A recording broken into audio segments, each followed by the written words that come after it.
का एक्सप्लेनेशन करने वाले हैं। यह मूवी 1955 में आए नोवेल पोनियन सेल्वन पर बेस्ड है। इस मूवी को IMDb पर 9.2 आउट ऑफ 10 की एक शानदार रेटिंग मिली है। साथ ही 95% गूगल यूजर ने इसे पसंद भी किया है। मूवी में आपको लीड रोल में विक्रम, कार्ति, जयराम रवि, ऐश्वर्या राय और त्रिशा कृष्णन देखने को मिलने वाले हैं। मूवी की स्टोरी में चोल वंश की राजनीति और महल में होने वाले षड्यंत्र के बारे में दिखाया गया है। मूवी के फर्स्ट पार्ट को हमने ऑलरेडी एक्सप्लेन कर दिया है, उसका लिंक आपको डिस्क्रिप्शन में मिल जाएगा। आज हम इस वीडियो में इसके सेकंड पार्ट को एक्सप्लेन करेंगे। तो चलिए बिना किसी देरी की मूवी शुरू करते हैं। मूवी की स्टार्टिंग में हम पहले इसके फर्स्ट पार्ट के बारे में थोड़ा जान लेते हैं। दरअसल जब आदित्य ने वीर पांडियन को मार दिया था तो नंदिनी और पांडियन हत्यारों ने इसका बदला लेने के बारे में सोच लिया था। और उधर तंजौर में मधुरत्कन को चोल राज्य के सेनापति पर्वतेश्वर ने राजा बनाने के लिए पैलेस में सुंदर चोला और उनके बेटों के अगेंस्ट षड्यंत्र शुरू कर दिया था।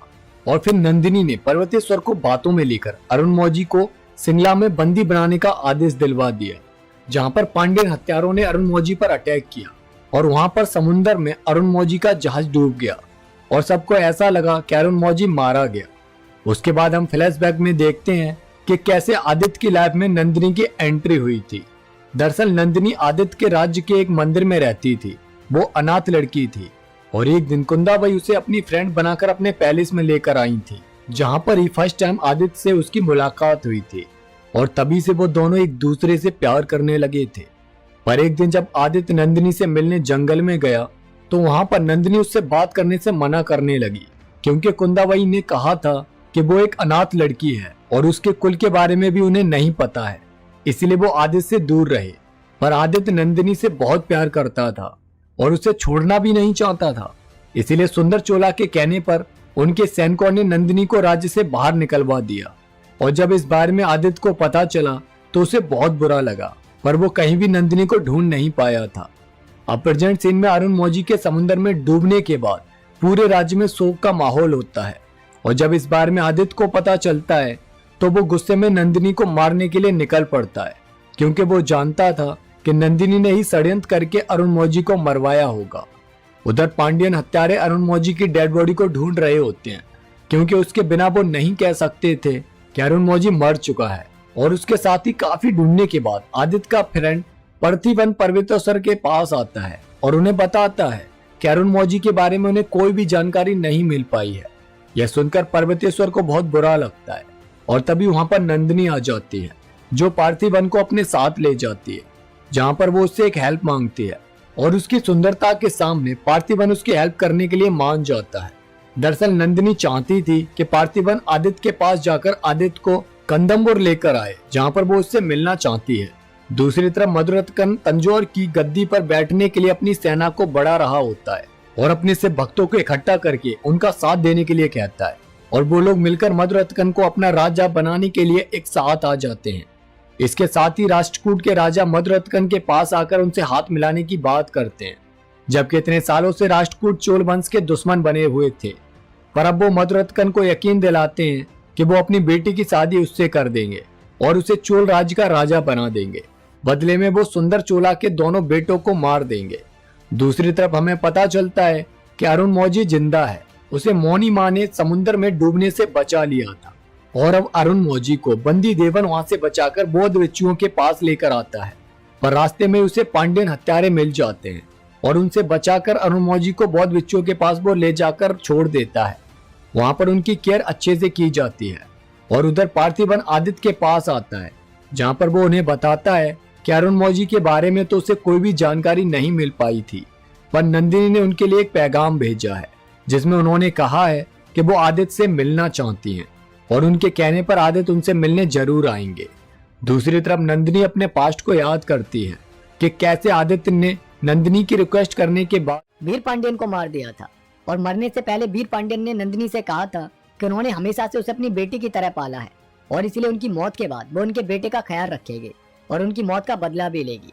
इसीलिए ही उसने आदित्य को मारने के लिए कदम्बुर के पैलेस में बुलाया था और उसने अपने पांडियन हत्यारों के साथ मिलकर पूर्णिमा वाले दिन आदित्य को कदम्बुर पैलेस में बुलाकर उसे मारने की प्लानिंग भी बनाई थी। यह सारी बातें बंदी देवन ने बेहोशी के नाटक में सुन ली थी। इसके साथ ही उन्होंने एक साथ ही आदित्य और तंजौर में सुंदर चोला को मारने की भी प्लानिंग बनाई थी। वो चाहते थे कि एक बार में ही पूरे चोला वंश को खत्म कर दिया जाए। अब उसके बाद नंदिनी बंदी देवन को होश में लेकर आती है और उसे मारने के लिए कहती है, पर बंदी देवन उसे एक राज के बारे में बताने को कहता है, जिसके बदले में वो अपनी जान को मांग लेता है। और नंदिनी उसे प्रॉमिस करती है कि वो उसे छोड़ देगी। इसीलिए बंदी देवन नंदिनी को बताता है कि उसने समुद्र के पास नंदिनी के जैसी ही दिखने वाली गूंगी रानी को देखा था, जिसके बाल सफेद थे, और वो जरूर उसकी माँ ही होगी। यह सुनकर नंदिनी इमोशनल होकर रोने लगती है और उसके बाद वो उसे छोड़कर वहां से चली जाती है। उसके थोड़ी देर बाद नामी आकर बंदी देवन को छुड़ाता है और तब बंदी देवन उसे बताता है कि आदित्य की जान खतरे में है, इसलिए वो इस जानकारी को आदित्य तक पहुंचा दे। और वो खुद कुंदाबाई से जाकर तंजौर में मिलता है और उन्हें नंदिनी के षड्यंत्र के बारे में सब कुछ बता देता है। साथ ही उससे ही कुंदाबाई को पता चलता है कि अरुणमौजी अभी जिंदा है, और ये बात सुनकर वो खुशी से उससे मिलने जाती हैं, जहाँ पर वो उसे जिंदा देखकर बहुत खुश होती है। और वहाँ पर अरुणमौजी कुंदाबाई को बताता है कि उसे बचाने वाली एक सफेद बालों वाली गूंगी बूढ़ी औरत थी, जो बिल्कुल नंदिनी की तरह ही लग रही थी। उन्होंने पहले भी उसे एक बार कावेरी नदी में डूबने से बचाया था, जिन्हें ही मौनी माँ भी कहा जाता था। उसी टाइम दूसरी तरफ नामी आदित्य को जाकर बताता है कि उनकी जान को खतरा है, इसलिए वो कंदमुर नहीं जाए। साथ ही जब उन्हें अरुणमौजी के जिंदा होने की बात पता चलती है तो वो दौड़े हुए उससे मिलने आ जाते हैं और अपनी सिस्टर और भाई को गले लगाकर बहुत खुश होते हैं। अब वो दोनों आदित्य को नंदिनी से मिलने के लिए मना करते हैं, पर आदित्य बहुत ही जिद्दी स्वभाव का होता है, इसीलिए वो उनकी बात नहीं सुनता है और अकेले ही नंदिनी से मिलने के लिए निकल पड़ता है। यह देखने के बाद कुंदाबाई बंदी देवन से वचन लेती हैं कि वो आदित्य की रक्षा करेगा, इसीलिए बंदी देवन भी उनके पीछे छुपके से कंदमुर पैलेस में पहुंच जाता है। उधर पूर्णिमा की पूजा में पांड्यन हत्यारे भेष बदलकर अरुणमौजी को मारने की कोशिश करते हैं, पर वो असफल हो जाते हैं। और उसके बाद कुंदाबाई तंजौर वापस आ जाती हैं, जहाँ पर वो अपने पिताजी सुंदर चोला से उस गूंगी देवी के बारे में पूछते हैं, क्योंकि जब पर्वतेश्वर नंदिनी से शादी करके लाए थे तब उसे देखकर सुंदर चोला का रंग उड़ गया था। और अब कुंदाबाई उनसे पूछते हैं कि उस गूंगी देवी के साथ उनका कोई ना कोई रिश्ता तो जरूर है। और तब सुंदर चोला उसे बताते हैं कि जब वो जवान थे तब एक बार युद्ध के लिए वो कहीं बाहर गए थे और वहाँ पर उनकी मुलाकात गूंगी देवी यानी कि मंदाकिनी से हुई थी और वहाँ पर उन दोनों के बीच प्रेम हो गया था।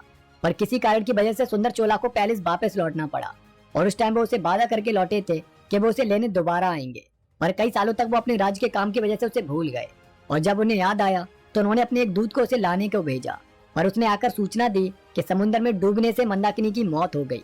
पर आज उन्हें पता चला था कि वो तो जिंदा थे। अब ये सुनकर कुंदाबाई को लगता है कि फिर तो नंदिनी उनकी ही बेटी है और इसीलिए ही वो आदित्य की शादी उससे नहीं करवाना चाहते थे। पर ये सच नहीं था, नंदिनी सुंदर चोला की बेटी नहीं थी, पर मंदाकिनी से बिछड़ने की वजह से सुंदर चोला बहुत दुख में आज भी रहते थे। उधर कंदमुर पैलेस में पर्वतेश्वर और बाकी सामन डिसाइड करते हैं कि वो चोल राज्य को आधा आदित्य को दे देंगे और आधा मधुरत्कन को। पर आदित्य चोल राज्य के ऐसे टुकड़े नहीं करवाना चाहता था, इसीलिए वो डिसाइड करता है कि वो चोल राज्य मधुरत्कन को ही दे देगा, पर उसकी एक शर्त है कि वो जहाँ कहीं भी जीत हासिल करेगा वो हिस्सा उसका ही हो जाएगा और उसकी सेना हमेशा उसके साथ ही रहेगी।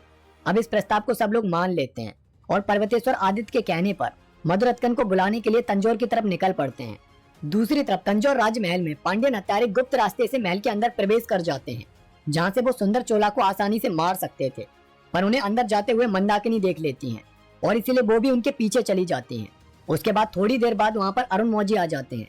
अब अरुणमौजी को जिंदा देखकर सुंदर चोला बहुत खुश होते हैं और उन्हें पूजा में जाने के लिए कहते हैं।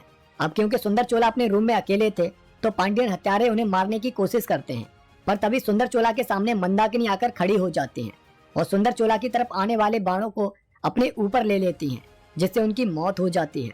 और ये देखकर सुंदर चोला बहुत रोने लगते हैं।